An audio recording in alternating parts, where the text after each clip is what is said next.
Pernah kepikiran nggak sih, kenapa ya setelah susah payah kuliah bertahun-tahun, kok banyak banget sarjana di Indonesia yang malah sulit cari kerja? Ini bukan cuma masalah personal loh, tapi pertanyaan besar buat masa depan generasi kita. Yuk kita coba bedah bareng-bareng dilema ini. Nah, pertanyaan ini, kenapa lulusan universitas kita susah dapat kerja, pasti sering banget kita dengar. Entah kita sebagai mahasiswa, orang tua, atau bahkan yang udah kerja. Jadi sebenarnya ada apa sih? Di mana letak masalahnya di sistem pendidikan tinggi kita? Coba lihat angka ini, 6,23%. Ini bukan angka sembarangan.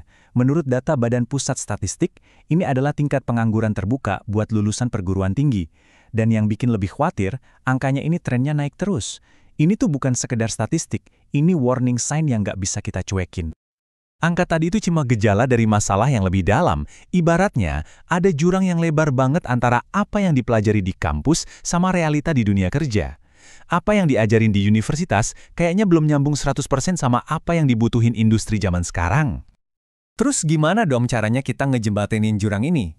Jawabannya mungkin ada di sebuah pergeseran cara pandang yang cukup radikal dalam belajar. Konsep ini namanya pembelajaran transformatif. Yuk kita lihat apa sih maksudnya? Nah, ini bedanya kelihatan banget. Di satu sisi ada paradigma lama, di mana pendidikan itu ibarat ngisi ember kosong pakai informasi. Fokusnya cuma apa yang kamu tahu. Terus di sisi lain ada paradigma baru. Pendidikan jadi semacam laboratorium ide. Fokusnya geser jadi gimana cara kamu berpikir dan apa yang bisa kamu lakuin. Bukan lagi soal nampung ilmu, tapi soal jadi sumber perubahan. Jadi, apa sih pembelajaran transformatif itu? Gampangnya gini, ini bukan cuma soal nambahin pengetahuan, tapi bener-bener ngubah cara kita mandang dunia. Tujuannya itu buat ngebongkar asumsi-asumsi lama kita, terus bangun kesadaran baru. Jadi mahasiswa nggak cuma ngelihat masalah, tapi juga ngelihat peran mereka buat nyelesain masalah itu dengan cara yang beda. Kutipan ini ngena banget sih. Di dunia yang berubahnya cepet banget kayak sekarang, yang paling penting itu bukan lagi apa yang kita hafal, tapi seberapa cepat kita bisa beradaptasi dan ngelihat masalah dari sudut pandang baru. Nah, itulah aset paling berharga yang bisa dikasih sama pendidikan hari ini. Oke, konsepnya kedengeran keren ya, tapi gimana caranya kita bawa ide besar ini ke praktek nyata di kelas? Yuk, kita intip kayak gimana sih jalan menuju transformasi ini sebenarnya? Prosesnya itu kayak siklus, ada 4 tahap. Semuanya dimulai dari sebuah pemicu, masalah di dunia nyata yang bikin kita mikir ulang. Ini maksa kita buat berefleksi, nanya ke diri sendiri, bener nggak sih cara pikir gue selama ini? Dari situ baru deh lahir aksi atau solusi baru. Dan yang paling penting, di tahap akhir, yaitu integrasi, pemahaman baru itu nempel dan jadi bagian dari diri kita, bukan lagi sekedar teori. Teori doang kan nggak cukup ya. Biar lebih kebayang, yuk kita lihat gimana siklus ini berjalan di sebuah proyek nyata yang keren banget dari teman-teman mahasiswa di Universitas Negeri Makassar. Nah, ini dia pemicu mereka, tumpukan sampah plastik yang udah jadi masalah di sebuah sekolah dasar. Ini bukan soal dari buku teks loh, ini masalah beneran yang ada di depan mereka. Mereka nggak cuma lihat ini sebagai sampah, tapi sebagai masalah yang lebih dalam. Ada kebutuhan komunitas dan ada sistem yang gagal. Aksi mereka? Sampah plastik itu diubah jadi kursi ekobrik yang berguna. Keren kan? Tapi prosesnya lebih dari itu. Mereka jadi berefleksi tentang apa itu sampah, terus beraksi bikin solusi, dan akhirnya dapat pelajaran penting. Kepemimpinan itu bukan soal nyuruh-nyuruh, tapi soal memberdayakan lingkungan sekitar. Nah, ini dia, transformasi dalam tindakan nyata. Contoh tadi mungkin kedengarannya kayak inisiatif yang hebat tapi cuma terjadi di satu tempat.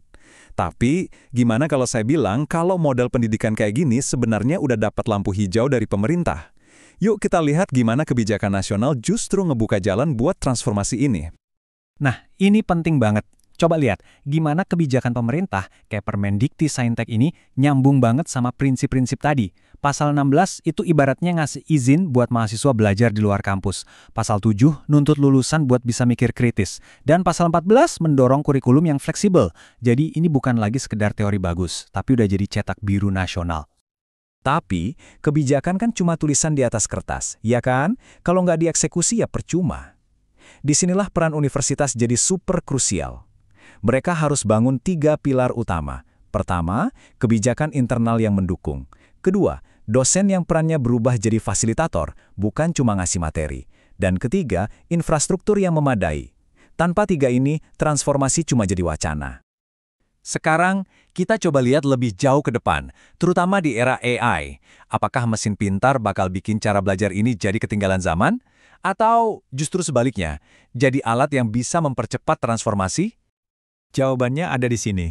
AI itu nggak akan gantiin peran manusia. Coba bayangin gini, manusia itu tetap jadi arsiteknya yang nentuin tujuan, nilai, dan etika. Sementara AI itu jadi alat canggih yang bisa nyediain data dan draft ide super cepat. Jadi, manusia yang nanya kenapa, AI yang bantu cari bagaimana. Pada akhirnya, keputusan akhir dan refleksi kritis tetap ada di tangan kita. Pada akhirnya, tujuan dari semua ini tuh besar banget. Dengan nyiptain lulusan yang gak cuma pinter, tapi juga bijak dan bisa bertindak, kita tuh lagi ngebangun fondasi buat masa depan Indonesia. Ini bukan lagi soal dapat kerjaan doang, tapi soal ngebentuk generasi yang siap ngejawab tantangan bangsa dan dunia. Semua ini akhirnya membawa kita ke satu pertanyaan yang paling mendasar. Di dunia yang perubahannya nggak bisa ditebak ini, gimana caranya kita bisa mendidik generasi muda untuk masa depan yang kita sendiri belum tahu bentuknya kayak apa? Jawabannya ada di sini. Kita harus berhenti terobsesi dengan apa yang harus diketahui dan mulai fokus pada bagaimana cara kita berpikir.